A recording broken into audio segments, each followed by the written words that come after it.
Y está con nosotros la expresidenta del Tribunal del Organismo Supervisor de Contrataciones del Estado, Mónica Yaya. Bienvenida. Gracias por invitarme.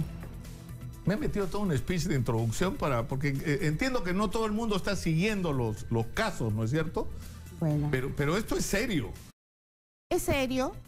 Yo creo que ha sido en cierta medida saludable que se anule el contrato que había suscrito OMPE con la empresa Fama, que no cumplía con los términos de referencia. Claro, que es el otro. O sea, porque hay un tema que ha destapado Caretas hoy, que es este de la relación, ¿no es cierto?, del señor Luna con uno de los miembros del Consejo Nacional de la Magistratura.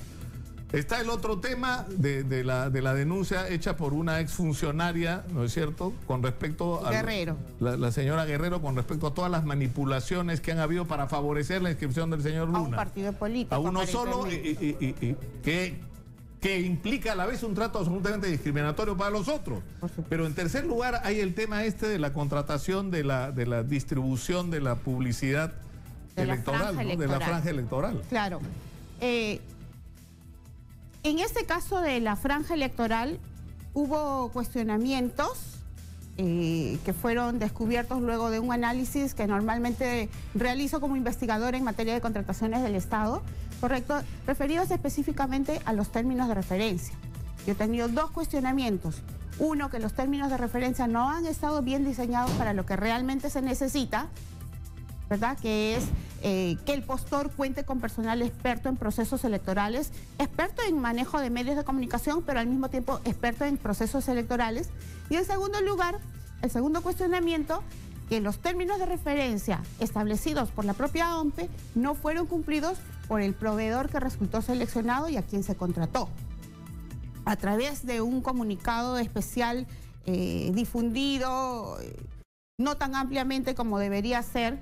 Yo pienso que mientras más transparencia, mientras más difusión, mucho mejor. El jefe del OMPE ha comunicado a la población que ha declarado nulo ese contrato. Ahora falta una segunda parte, determinar quiénes son los responsables, ¿no? Eso ya... Claro, porque el problema es este, o sea, ¿qué es lo que se estaba contratando? Porque, o sea, tú contratas a una empresa, supuestamente se presentan varias y la que te ofrece el mejor precio y la misma calidad de servicio, se encarga de ¿qué? Se encarga de distribuir la publicidad en los medios. Pero a la hora de distribuir la publicidad en los medios hay una comisión porque actúas como agencia, ¿no es verdad? Bueno, eso no se encuentra establecido en las bases. Esa es, digamos, una práctica, una actividad comercial que pueden realizar, pero que en lo cual mi análisis no entra, porque mi análisis es específicamente sobre las bases de esa contratación. Y lo que a mí como especialista en contrataciones me toca ver es si esas bases responden en primer lugar a lo que se necesita y en segundo lugar si se cumplen con los términos de referencia establecidos en esas bases. Ahora, ¿y cuál es la conclusión suya? Que esto por ningún lado se hizo como debió hacerse. Ahora, ¿por qué están pasando estas cosas en la OMPE? Es decir, se había logrado después de los escándalos del año 2000, donde en realidad la investigación no llegó hasta donde debía llegar, pero yo no sé si la gente lo recuerda. A las 4 de la tarde había ganado las elecciones Alejandro Toledo y a las 7 de la noche las había perdido. O sea, fue una cosa así mágica, ¿no es cierto? Y que ocurrió en la OMPE, que produjo toda una serie de modificaciones luego, ¿no? Yo creo que OMPE es uno de los organismos que más transparencia debe demostrar. Y es por eso importante que se haya puesto la vista, que se haya prendido luces sobre esta contratación de una empresa que se va a encargar de distribuir no solamente la franja electoral, sino también de coordinar con todos los partidos políticos para que su franja electoral llegue a la población de manera equitativa, ¿correcto? Que todos los partidos políticos tengan la misma posibilidad de llegar a la población con su publicidad electoral. Entonces, si hay una sospecha, digamos, dentro de OMPE, que hace pensar que podría haber cierto favoritismo hacia un partido político a través de la contratación de una empresa que se va a encargar de la distribución de la franja electoral, allí ya tenemos que ponernos alerta y creo que ha sido una buena decisión la de OMPE declarar nulo este contrato, pero falta determinar quiénes han sido los responsables. Claro, porque la denuncia que formula la señora Guerrero es que hay personas que fueron en el momento crítico del año 2000 muy influyentes en la OMPE y que incluso fueron procesadas por el tema de la falsificación de firmas en determinado momento, ¿no es cierto? Era Perú 2000, ya no me acuerdo cómo se llamaba la organización. Tuvo que ver también claro, pero era gente involucrada y asociada a un manejo, digamos, por decirlo menos, sospechoso. A la comisión de delitos, porque claro, la falsificación de firmas es una comisión de delitos. Y resulta que esta gente ahora es determinante y la señora Guerrero incluso sostiene que el señor Cabaza, por ejemplo, que fue parte del proceso, ha sido determinante en la contratación de personas en la OMPE y por lo tanto lograr una situación y además nosotros tuvimos acá en los estudios a representantes del señor Luna que decían que ellos contrataron al señor Cabaza y que lo mismo había hecho PPK. Claro. Es decir, que tú contratas a alguien que tiene influencia dentro de la OMPE para lograr, por ejemplo, que si tus planillones son imperfectos, te pasen por agua tibia, que tú puedas entrar horarios en los que no se puede entrar o que puedas hacer correcciones sin cumplir el procedimiento, porque el procedimiento para los otros es el planillón está mal y te lo devuelven. Creo que el planillón está mal y tú le pones sellitos o lo arreglas allá adentro. Creo que lo grave del asunto es que hasta donde tengo entendido, el señor Cabaza no forma parte del personal de OMPE. Es una persona que no trabaja en OMPE, pero que tiene influencia dentro de OMPE y que tiene una relación directa con el señor Luna, ¿no? Entonces aquí, ya saliendo... No, ellos lo han dicho, acá lo dijeron en esta mesa explícitamente. Nosotros contratamos al señor Cabaza. Él dice, no es de nuestro partido, lo contratamos. ¿Pero para qué lo contrataron? Para que nos arregle y nos asesore en el proceso de inscripción. ¿Y cómo te puede asesorar alguien en el proceso de inscripción? Porque tiene gente adentro de la OMPE. Sin trabajar en OMPE, tiene gente dentro de la OMPE. Tiene capacidad de influir sobre las decisiones. Entonces, de nada sirve un organigrama, de nada sirve un manual de organización y funciones de OMPE si los que van a tomar las decisiones no son los funcionarios de OMPE, sino alguien ajeno a OMPE, ¿verdad? Formalmente ajeno a OMPE, pero en realidad lo que habría que hacer, doctora Yaya, es retroceder incluso para ver en qué momento esta gente empieza a tener influencia, ¿no es cierto? Porque en la campaña electoral anterior han ocurrido montones de cosas que deberían ser puestas a revisión. O sea, el partido por ejemplo, de Julio Guzmán es eliminado del proceso por una falla administrativa.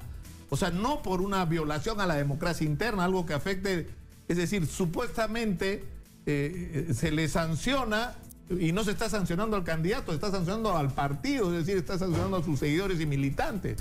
O en el propio caso de Acuña, ¿no es cierto? Ha habido una serie de decisiones que ahora habría que poner bajo la lupa para ver qué fue lo que pasó y en qué medida hubo no interferencias, ¿no? Por eso es porque, por ejemplo, ¿para qué contrató? Si es verdad que la gente Peronos por el Campo no ha dicho nada hasta ahora, pero los representantes del señor Luna han dicho acá que ellos contrataron al señor Cabaza, igual que hizo la gente PPK. Entonces preguntemos, ¿para qué contrató Peronos por el Cambio? Por supuesto, ¿para qué lo contrataron? ¿Qué función cumplió?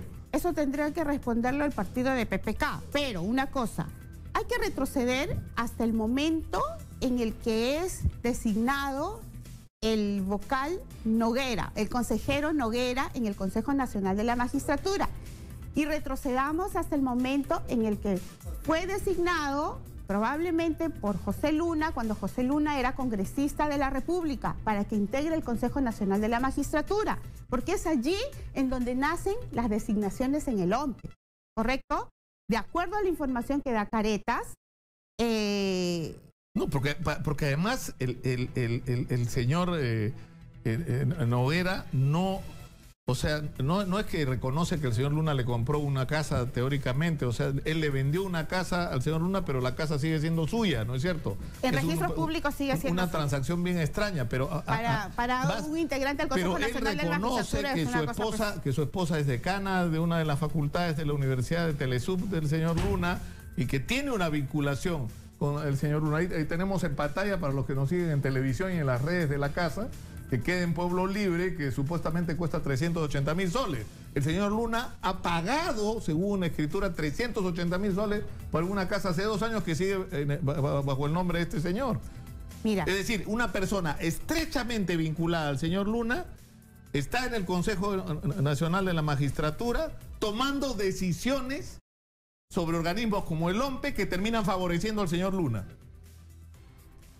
Hay una información importante entre las publicaciones de hoy, y es que el señor Noguera integró una comisión investigadora de un asunto que competía al congresista Luna, al ex congresista Luna, ¿correcto? ¿Qué implica esto? Y algo que no se ha mencionado, es que cuando el señor Noguera, probablemente propuesto por el entonces congresista Luna, el señor Noguera, antes de integrar y ejercer funciones dentro de esa comisión investigadora, debió abstenerse en aplicación del artículo 88 de la Ley de Procedimientos Administrativos, que también es aplicable a algunos asuntos del Consejo Nacional de la Magistratura. Debió abstenerse, no debió investigar nada que competa al señor Luna, porque el señor Luna era empleador de su esposa. Y según el artículo 88... es la decana de la Facultad de Derecho de Telesub, ¿no? Exacto. Entonces ella, por su situación subordinada ante el señor Luna, tenía un interés.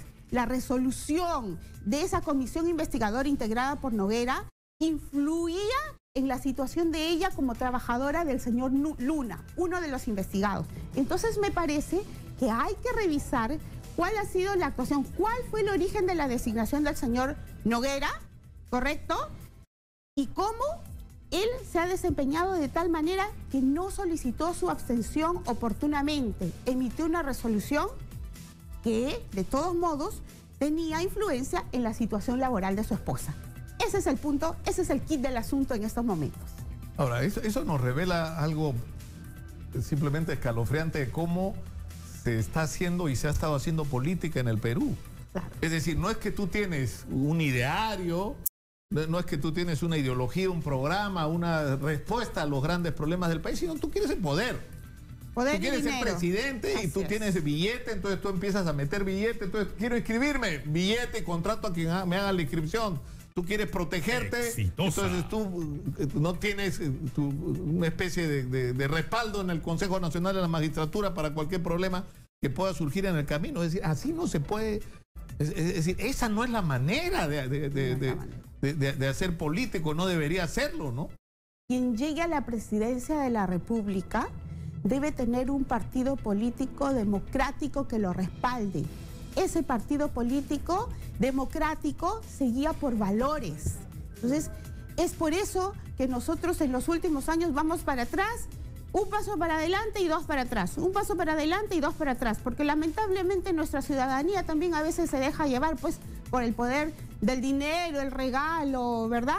Y la democracia es algo que muy poco les interesa y eso nos debería preocupar enormemente. Ahora, lo increíble es que el Consejo Nacional de la Magistratura inicia una investigación sobre el señor Adolfo Castillo, ¿no es cierto? El jefe de la OMPE, ¿no? Ahora, el problema es que uno de los que lo va a investigar es el señor Noguera. Entonces, eso es totalmente loco, porque, y hay que insistir en esto, o sea, al señor Adolfo Castillo se le está investigando, entre otras cosas, por el tema... Por su relación con Luna. Con su relación con Luna. ¿Y quién lo investiga? Un señor estrechamente ligado a Luna. O sea, no puede ser. No solo comercialmente, sino laboralmente a través de su esposa, que trabaja en la Universidad Tecnológica del Perú, propiedad del señor Luna. Por eso digo, tenemos que retroceder hacia la designación del señor Noguera y evaluar cómo se ha desempeñado. ¿Por qué no se abstuvo de integrar esa comisión investigadora en la que uno de los investigados era el señor Luna?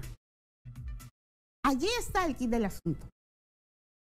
Y esa puede ser la razón por la que la OMPE en estos momentos está pero eso es actuando tan mal. lo que a mí me resulta indignante es que esto va de la mano.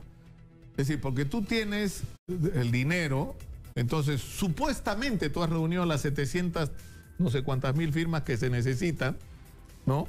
Entregas planillones que son imperfectos, han detectado en la última entrega como 400 actas que debieron ser, o planillones que debieron ser observados y no fueron observados, ¿no es cierto? Como le ha ocurrido a los otros partidos, mientras tú tienes a gente como Verónica Mendoza, como Julio Guzmán y como otros, porque ha habido incluso gente que ha tenido dificultades para las inscripciones a nivel regional, que reciben otro trato. Y que son gente que tiene derecho porque, o sea, tú los ves en la calle recogiendo firmas y los ves trabajando y los ves defendiendo puntos de vista que, insisto, uno puede estar Yo, por ejemplo, en desacuerdo con muchos de ellos, pero más tienen sus allá de derechos tu juicio, políticos y electorales. Por supuesto, y están haciendo la chamba durante meses y Claro. más de un año, un año y Deben ser medio. tratados en igualdad de condiciones. Y reciben un trato discriminatorio y a un señor porque contrató a alguien que mueve todos los resortes simplemente para adentro. Ahora, ¿está o no está inscrito? Que es otra discusión, porque el plazo vencía el 10, ¿no?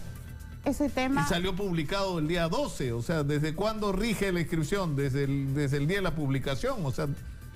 Incluso pese a todos los esfuerzos que hicieron, de repente no les vale la inscripción.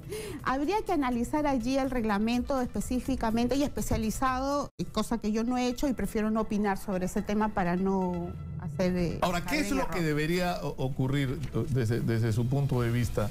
O sea, Mónica, ¿qué es lo que debería pasar? Yo lo que pienso es que, en primer lugar, se debe determinar en materia de contrataciones del Estado quiénes son los directamente responsables de esta mala contratación, de esta empresa que iba a ejercer una función sin estar preparada para ello. ¿Correcto? Eso es un punto. Ese es un punto. Debe terminarse las responsabilidades. No basta con anular el contrato, ya eso es parte de la labor del jefe de OMPE. ¿Correcto? Eso es uno. Pero dos, y lo más importante, retroceder a la designación y a la actuación del consejero Noguera. Me parece que allí está la raíz del problema. No, pero además la vinculación es decir, hay esta supuesta organización, y yo insisto, no es algo que haya dicho ningún periodista que haya investigado el tema. Lo ha dicho acá, lo han dicho los voceros del señor Luna. Nosotros contratamos al señor Cavazza para el proceso de inscripción, ya. ¿Y cuál es el poder del señor Cavazza? Y por lo que dice la señora Guerrero, que es la que destapa este escándalo, ella dice, el señor Cavazza tenía la capacidad de influir para el nombramiento de personas dentro de la OMPE. Aquí hay un elemento común en toda esta problemática, y es el ex congresista Luna. Cuando hablo de Noguera, me refiero a su relación con Luna. Es en donde nace el problema, esa relación entre Luna y Noguera. Ahora, el tema es que a mí me llama la atención que no hayan sido más activos en más, ¿no es cierto?, hayan salido, digamos, los que están viviendo la otra cara, ¿no es cierto? Porque así como tú tienes, si logras ese nivel que se supone de influencia como para lograr la inscripción de un partido que no cumple con los requisitos, ¿no es cierto? Y lo hace saltarse trámites y le das un trato preferencial, mientras estás por el otro lado maltratando a otros partidos, ¿para qué? Para impedir que puedan registrarse. Es decir, porque si tú puedes usar tu influencia para que alguien se inscriba, puedes usar tu influencia para lo contrario, para crearle dificultades a alguien que no quieres que entre en la carrera política. Es por eso que es muy importante la propaganda estatal, algo contra lo que en estos momentos, desde mi punto de vista, se está atentando. Porque mientras la ciudadanía no sepa cuáles son sus derechos y qué es lo que está haciendo el Estado, mientras haya menos transparencia, no se va a poder hacer denuncias. Si en estos momentos yo estoy sentada aquí hablando de las irregularidades en la contratación, en una de las contrataciones del OMPE, es porque hay un nivel mínimo de transparencia de los procesos de selección. Qué oportuno sería que se difunda qué procesos de contratación en estos momentos están en el OMPE. ¿Qué procesos de contratación en estos momentos están, llevándose a cabo en el Congreso, en la presidencia del Consejo de Ministros? Es contraproducente limitar la información. Solamente se puede hacer denuncias y los ciudadanos solamente pueden darse cuenta de las irregularidades y de los actos de corrupción, mientras más propaganda haya de las actividades del Estado. Yo entiendo perfectamente lo que usted dice, Mónica. Ahora, el tema, o sea, yo creo que, o sea, la solución que se está dando y que se debe votar probablemente hoy en el Congreso con esto de prohibir la propaganda o la publicidad estatal en medios privados, lo que pretende es curar una enfermedad que es la del mal manejo de la propaganda estatal, el uso de esta publicidad para manipular y contratar medios. O sea, gente que se ha llenado la boca de criticar cómo Montesinos había controlado, al final están haciendo lo mismo, porque yo te pongo dinero de publicidad estatal si tú te portas bien con el gobierno y te lo quito. Si tú, o sea, de alguna manera ejerces alguna forma de oposición o de crítica gubernamental, es usar la publicidad estatal como un cuchillo en el cuello de los medios para someterlo. Eso es inadmisible y eso ha estado ocurriendo. Yo no creo que deje de haber publicidad estatal. No, por eso, pero ese es el problema, ¿no es cierto? Aparte del escándalo de una distribución que debería ser sometida a auditoría. O sea, ¿cuáles han sido los criterios que se han usado para la distribución de esa publicidad estatal? ¿Por qué a medios que nadie lee, que nadie ve, o que comparativamente con otros son infinitamente inferiores en relación a su llegada a los grandes públicos, esos han recibido publicidad o han recibido más publicidad que medios más importantes? Y eso ha ocurrido en el caso de Exitosa, por ejemplo, donde acá no nos callamos nada, acá decimos lo que hay que decir. Entonces, el problema es que eso es lo que hay que solucionar. Y yo ayer, por ejemplo, hablábamos con una dirigente de los movimientos de mujeres y nos preguntábamos, o sea, a usted, señora, que la golpean en su casa, ¿sabe qué hacer? ¿A qué número de teléfono tiene usted que llamar? Por ejemplo. Si alguien sabe que están violentando a un niño, o sea, no hay suficiente publicidad. Claro, que es el otro tema, de cómo se ha priorizado la información. O sea, por ejemplo, la Contraloría necesita comprometer a los ciudadanos en este momento en el control de las obras. Y para eso va a haber que hacer una gran difusión sobre cuáles son los mecanismos a través de los cuales el ciudadano común y corriente en cuya jurisdicción se esté realizando una obra puede intervenir en controlarlo. Es más, se puede registrar y no solamente dar información y ser una persona acreditada por la Contraloría. Pero para eso es que debería servir la... Mira, entonces, Nicolás, yo creo que esta ley Mulder es como una reacción así indignada, pero no resuelve el problema. Pero está equivocada totalmente. Es como que en el plato que tú le sirves a tu hijo, pones carne, brócoli y una porción de caramelos. Los caramelos le caen mal, saca el plato. No es así no se resuelve el problema. Lo primero que se tenía que determinar, y siempre lo he dicho, es ¿qué se necesita? ¿Qué publicidad estatal se necesita difundir? ¿Qué propaganda electoral, lavado de manos, nutrición, contra la anemia, contra la tuberculosis, contra las violaciones a los niños? Esa publicidad se necesita difundir a través de los medios de comunicación. Mire lo que está pasando con la influenza. Ya se murió una persona en Arequipa de un virus que supuestamente estaba en el norte. Y ayer, cuando estábamos acá al aire, nos han llamado de Puno a decirnos que una señora está grave por influenza también, pero en Puno. Pero oiga, resulta que la señora viene, o sea, ya la influenza está en todo el Perú. Y si no nos vacunamos ahorita, cosa que debimos hacer además hace más de un mes, estamos atrasados con las vacunas, ¿no es cierto? Esto puede ser serio. Mira, y para eso Nicolás, necesitas informar a la gente. Un minutito. Sí. Ya. Si los congresistas realmente hubieran querido priorizar las necesidades básicas en el gasto, hubieran empezado por analizar qué gastos no son necesarios, como por ejemplo los de las rosas. ¿Ok? En primer lugar, priorizar. Ojo, que la Comisión de Presupuesto del Congreso de la República aprobó todos los gastos que el Poder Ejecutivo está realizando. Es decir, el Congreso de la República no puede sacar cuerpo para decir que el Poder Ejecutivo está malgastando. En primer lugar. Claro, porque si se han asignado esos presupuestos para publicidad estatal, es el Congreso eso ha pasado por la Comisión de Presupuesto del Congreso de la República. Entonces, los congresistas integrantes de la Comisión de Presupuesto del Congreso de la República tendrán que explicar por qué ha habido este año y los anteriores gastos innecesarios y también gastos del propio Congreso innecesarios. En primer lugar, eso, determinar cuál es la necesidad pública. Uno, si ellos realmente hubieran querido frenar el despilfarro por el gasto en propaganda estatal, lo saben, porque yo lo he denunciado y ha salido en medios de comunicación. Hubieran eliminado, y lo pueden hacer en este momento, la exoneración en contratación de medios de publicidad que dejó Ollantumala. Porque antes había concurso público para brindar los servicios de publicidad estatal.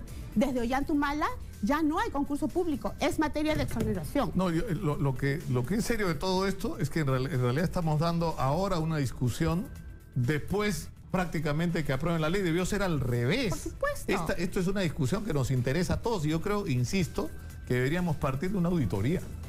Es decir, ¿cuáles son los criterios que se han utilizado para manejar la publicidad estatal? ¿Por qué se se ha hecho campaña sobre cosas y sobre otras no, cuál publicidad ha sido necesaria y cuál no se ha hecho cuando debió hacerse, por qué se asignó las cantidades que se asignaron a cada medios y con qué criterio, y todo lo que se desenvuelve después de eso, ¿no es cierto? Porque no puedes... ahí es que vamos a tener una radiografía clara de lo que ha estado pasando con el manejo de la publicidad. Tal que yo insisto, Mónica, en que acá hay un uso perverso de la publicidad estatal como un instrumento para someter a los medios de comunicación o para que los medios se autocensuren para no enfrentarse a un gobierno que les está dando dinero. O sea, eso no nos debe pasar. Así es. Pero eso no significa necesariamente eliminar la publicidad, sino manejar de una manera ética, correcta y útil para el ciudadano. Tenemos que terminar por hoy aquí, Mónica. Un gusto. Mónica Yaya, expresidenta del Tribunal del Organismo Supervisor de Contrataciones del Estado, OCE, ha estado con nosotros. Un gusto. Igualmente. Vamos a la pausa, regresamos con más. Esto es Exitosa.